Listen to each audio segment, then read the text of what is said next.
Un terremoto mediático sacude el corazón de la televisión española y deja a todos sin aliento. 10 demandas de golpe.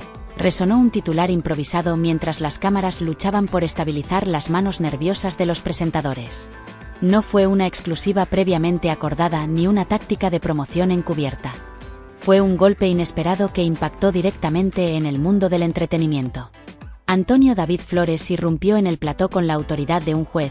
Cero aplausos, presentaciones ni música de entrada. Solo su voz exigiendo silencio y su semblante decidido al exhibir las carpetas cargadas con más peso que cualquier título editorial. Allí se encontraban 10 demandas civiles claramente numeradas, dirigidas a figuras como Jorge Javier Vázquez, Carlota Corredera, María Patiño, Kiko Hernández, Rocío Carrasco y todo el equipo televisivo. 10 acusaciones directas, sin suavizar términos ni permitir matices. El silencio se tornó tan denso que parecía cortar el aire.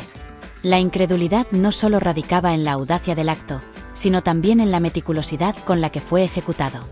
Una presentación en vivo, justo al cerrar el plazo legal, sin que nadie lo previera, ni siquiera el equipo de sonido estaba preparado. En los auriculares resonaban respiraciones aceleradas, emergían alertas de WhatsApp, y las llamadas telefónicas inundaban la redacción.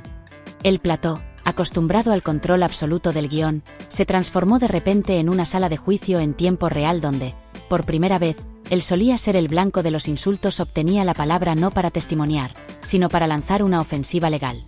Los primeros planos de los rostros de los presentadores reflejaban tensión extrema, mandíbulas apretadas, cejas fruncidas y ojos buscando frenéticamente el monitor del autocue, como si en él hubiera indicaciones para responder, pero no las conocían. Jorge Javier bajó la vista, Carlota apretó los labios firmemente, María Patiño evitó girar la cabeza, y el ambiente televisivo se tornó inexpugnablemente silencioso. El verdugo acostumbrado a ridiculizar en horarios estelares se convertía ahora en el acusado, y la audiencia, lejos de abandonar el canal, permanecía pegada a sus pantallas. Las redes sociales explotaron casi de inmediato. Mensajes, tweets y capturas de pantalla inundaron plataformas como Cociendo el Chisme. En menos de 15 minutos, el apellido Flores se convirtió en tendencia mundial, y el hashtag asociado no hablaba de su vida personal, sino de su derecho y su venganza legal. Las redes colapsaron en tiempo real con comentarios y análisis de columnistas que improvisaban interpretaciones jurídicas, mientras portales de chismes reescribían artículos a toda prisa. Algunos intentaron minimizar el acto, otros lo vieron como una ruptura histórica, pero todos coincidieron en algo. Ese momento ya no era un simple espectáculo, era historia en construcción frente a millones de espectadores.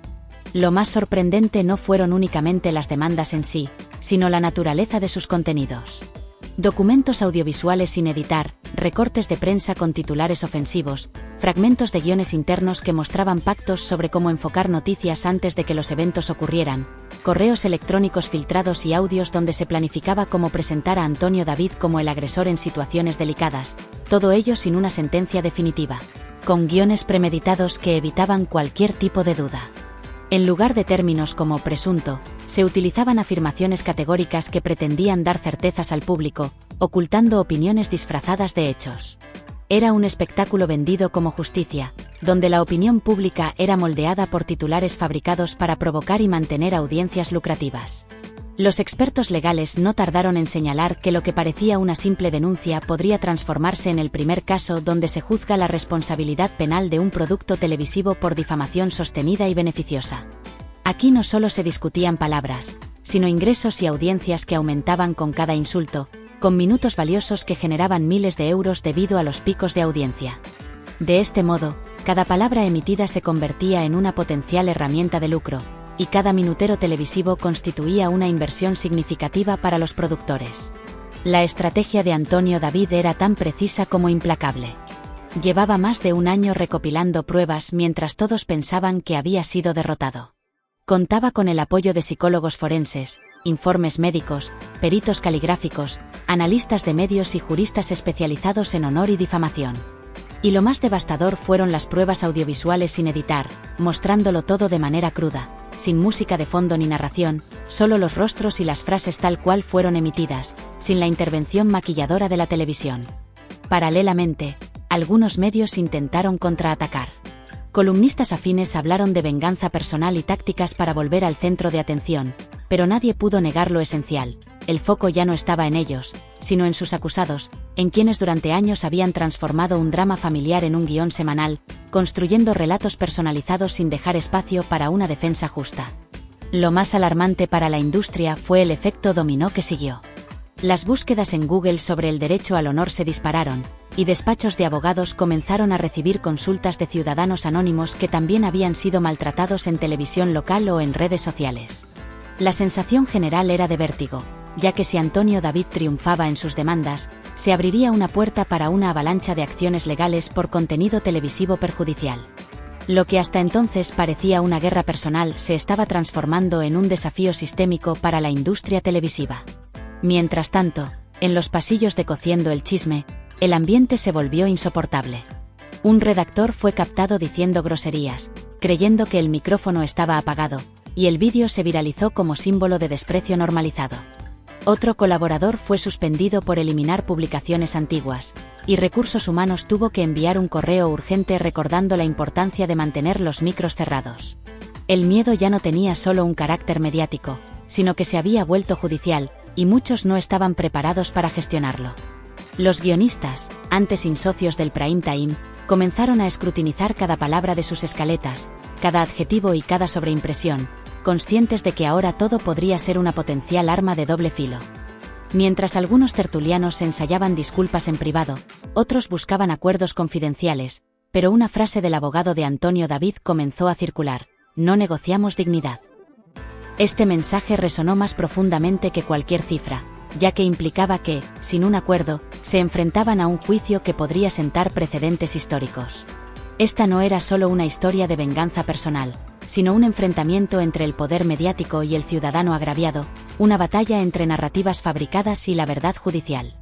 Aunque muchos aún no lo comprendían, el juicio inminente tenía el potencial de transformar para siempre las reglas del juego televisivo en España, pues por primera vez, quienes emitían juicios en vivo tendrían que enfrentar la verdad bajo juramento. La madrugada posterior al estallido fue como un campo minado. Ningún presentador durmió tranquilo. La primera en romper el silencio fue Carlota Corredera, quien subió un vídeo casero a sus redes, sin filtros, con ojos hinchados y voz temblorosa.